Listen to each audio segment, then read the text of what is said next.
At si Kuya Cesar po, makikinig po tayo sa kanyang pagbabahagi ng kaalaman ngayong episode kung paano ba magtanim, at yan naman ay nagiging process ng mga gamot at supplements sa planta ni Sir Patrick.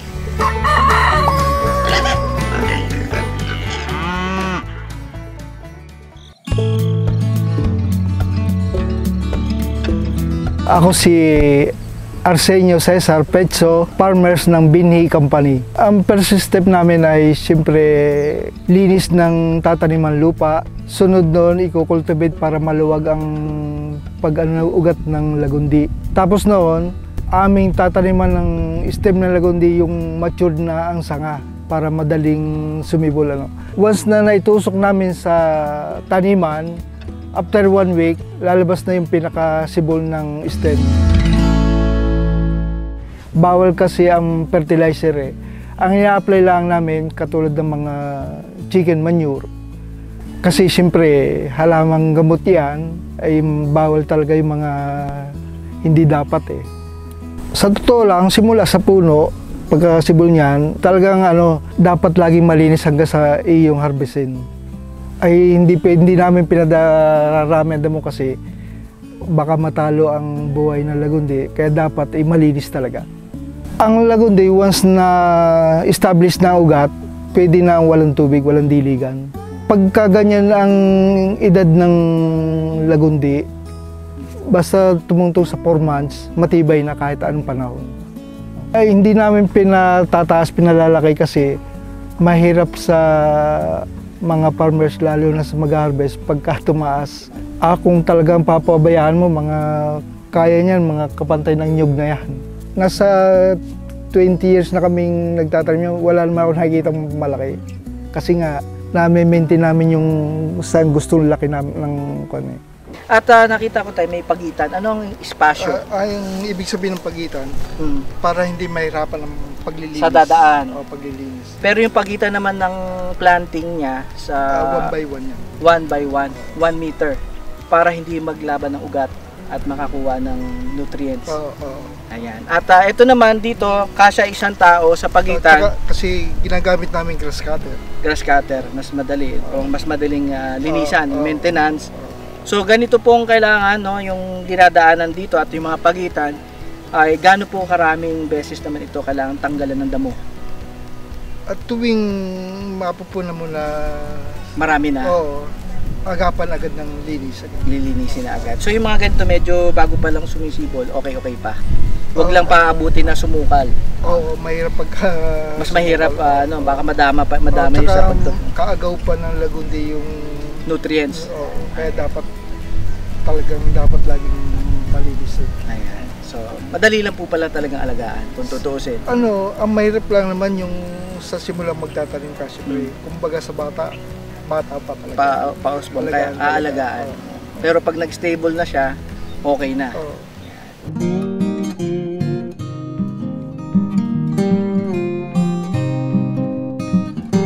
Sa nakita ko sa lagundi, parang ayaw na insekto kasi sa una medyo mapait ang leaves.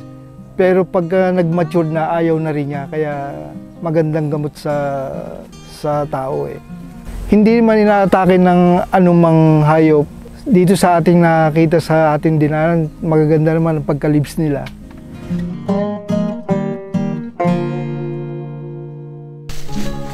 Kuya Cesar, namumulaklak din pala ang sign ng matured na ang leaves, pwede nang harvestin pagka may flower na ganito. May bulaklak na. Ang ganda ng bulaklak, ang tutusin, no? Kulay blue. Nasa 4 months na ito. 4 months. Ready to harvest na. Yeah.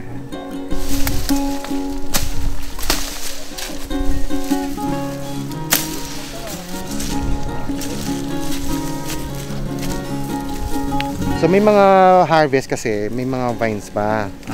Kaya talagang iniisa-isa yung mga ano na yan, gaya nito, di ba? Hindi siya kasama. Kasi mare-reject yung ating mga plants. So ito, basta importante, minsan bago mag-harvest, pinapatay muna yung mga weeds, no? Na sumama. And then once na okay, At kasi matured na lahat yung mga stem na yan eh. No, Ano pong usually- part ng harvest ang kinukuha ninyo? O di basta from that matured tree, yung matured plants ng lagundi.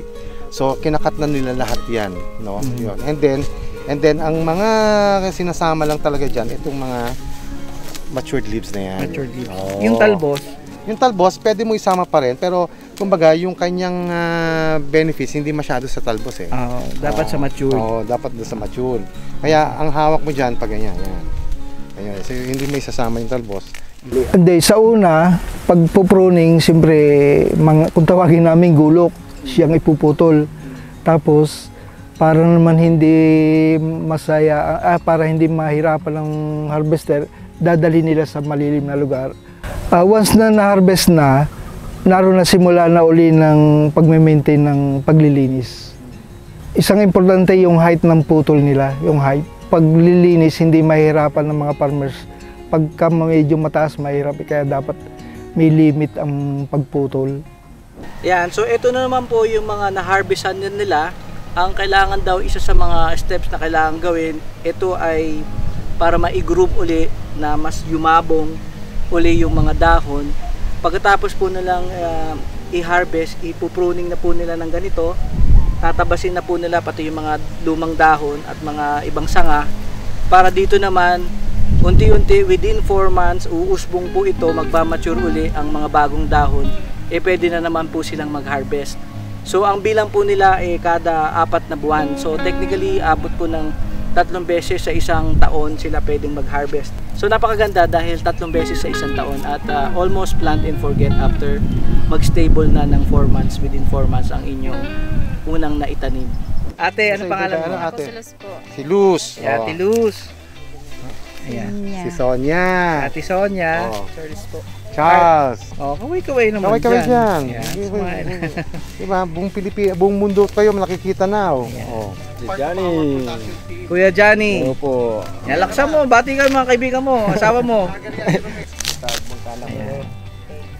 Oo. Ayan, marami. Vlog ka na. Tapos pagka yung mga stem na sobrang okay pa naman na i-replant. Okay, so ito yung ginagamit natin So yung cuttings, mapapakinabangan pa. Oo, pwede. Pag nasa 4 months na at may mga bulaklak na, yun, harvestin na, nariyan ng mga harvester na sila ang maghimay ng dahon. Pagkatapos noon, diretso na sa planta para i-process. Ayan, so ngayon dito, pagka nilagay dito sa net, ano naman po ang susunod na gagawin?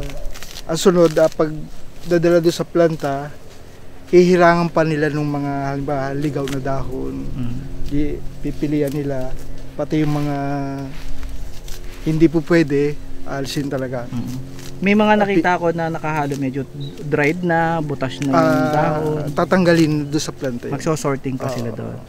Eto, diretso na. So from here, diretso na dadalhin sa planta. Half day lang, i-deliver na agad sa planta. Dapat na i-deliver. Kasi hindi pwede yung maano sa init ba ng araw. Malanta. Oo. Anong name mo? Bati ka sa mga taga Bicol. Oo nga. Nahiya. YouTube yan ha, ano. Mga naghiya bigla. Oh. Pakilala ka ate. Ayan. Ang ganda-ganda eh. Nasya. Kasi hindi sila kilala na nandito na. Baka nagtanan kayo ha. Ayun na. Kaya pala hindi kayo pwedeng may pakita. Dito sila nagtahanan, no. Ayan. So ito po yung isa sa mga na-harvest nila. Kukunin po ang mga dahon, hihiwa-hiwalayan po ng ganito, pipitasin ng ganyan. Mas kailangan daw pong makuha yung mga matured na dahon. Yung potency daw ng mga talbos hindi ganun kalakas, kaya matured na dahon ang mas kailangan nila. So ito po yung isang sample ng mga cuttings na kinukuha nila, hina-harvest after 4 months. Puputulin po nila ng ganito. Tapos iisa-isahin nilang kunin ang mga dahon na ganito. And ito naman pong pagkatapos ng maghapon nilang mag-harvest, ito naman ang dadalhin sa kanilang planta para i-process. Ito po ay hindi pwedeng matuyo o mainitan, kaya mabilis po nila agad itong dadalhin sa kanilang planta para ma-process. At ito ay magkakaroon pa sila ng sorting. So uugasan muna, iso-sorting. May mga naliligaw na mga ganitong mga ibang damo. Tatanggalin po yan, itatapon yung mga dumi at saka naman po nila ito ipaproseso para maging kanilang mga gamot o supplements din. Umaabot na daw in total sa kanilang farms ay 80. Marami-rami na po sila mga naging empleyado o nabigyan din ng pagkakataong magkaroon ng trabaho dahil sa pagtatanim ng medicinal plants at syempre pagpoproseso.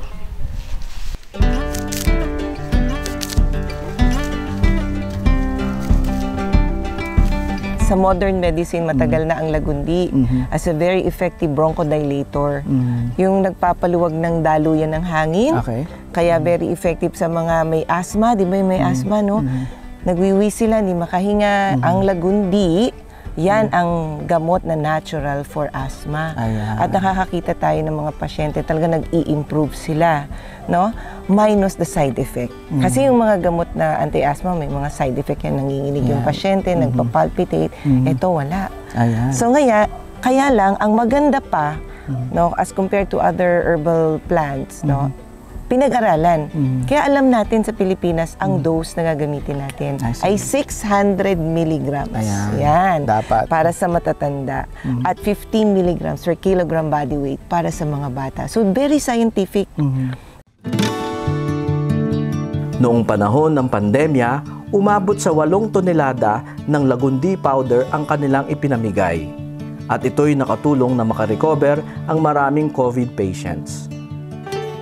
During the pandemic po, marami po din po kayong mga pamahagian. No? Oo, kasi talagang niniwala kami na may epekto to. Kasi ilang taon na kami, halos 20 years, ano. Lahat ng i-harvest, ipoproduce natin, ipapamigay natin sa mga facilities, sa mga munisipyo, sa mga lugar na mataas ang COVID. So kasama namin ang Red Cross, kasama namin ang mga konsehal ng bayan. Pumunta kami sa mga mayor, kay Mayor Vico Soto, kay Mayor Lani Mercado, kila Mayor Nieto ng Cainta. Nagpunta kami sa Batangas, nagpadala rin kami sa Cebu, sa Tacloban. Almost all over the Philippines na. Hindi kasi 4 na tonelada yung pinamigay. Naging 8 tonelada. Oh, wow. Process na yan. Nakasako-sako na siya yung paper pack. Kung maniniwala tayo sa alamang gamot, mapapababa natin yung cost ng mga Western medicine.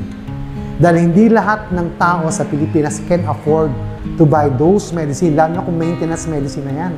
So bakit hindi natin payamanin itong mga alamang gamot? Dahil ang unang mga matutulungan natin are rural farmers. Yung mga mahihirap nating mga kababayan na talagang sa lupa lang umaasa para magkaroon ng income. Yeah, so agree ba kayo sa agree? Agree sa agree. Pare, agree sa agree. Agree sa agree. Ayan. Pinaabot ko ang aking pagbati, lalo na sa aking asawa. Tina Petso. Sa probinsya po. Sa aking mga kamag-anak, sa karamihan nasa Calamba, Laguna. Jackie nasa Australia. Tsaka yung 2 apo ko na doon. Siyempre, nagpapasalamat ako sa mga makakapanood nito.